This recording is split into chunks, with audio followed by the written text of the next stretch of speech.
For the repair of the E/P Epcon controllers, the following procedures were necessary: replacement of various electronic components and general cleanup of the units.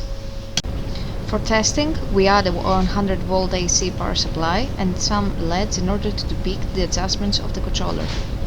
As the process variable exceeds the set point, the controller attempts to lower the value and the LEDs light up. As the process variable is far lower than the set point, the controller attempts to raise the value and the LEDs light up. As the process variable nears the set point, the LEDs lower their blink rate until they stop.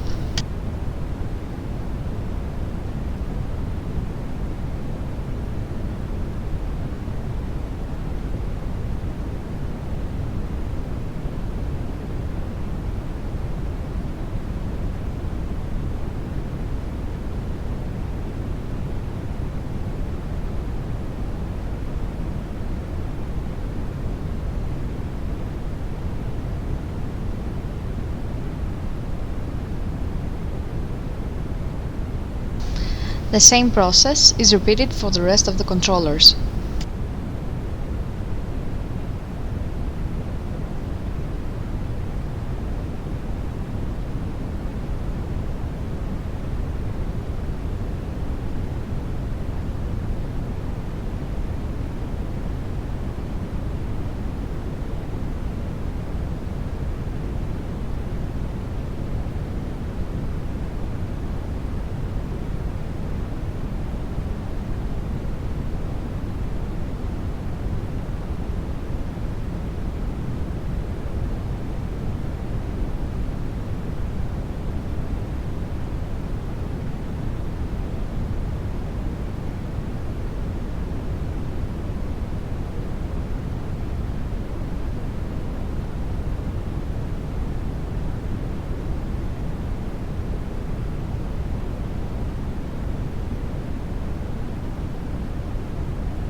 It is now clear that the controllers are working successfully and are ready to be delivered to the customer.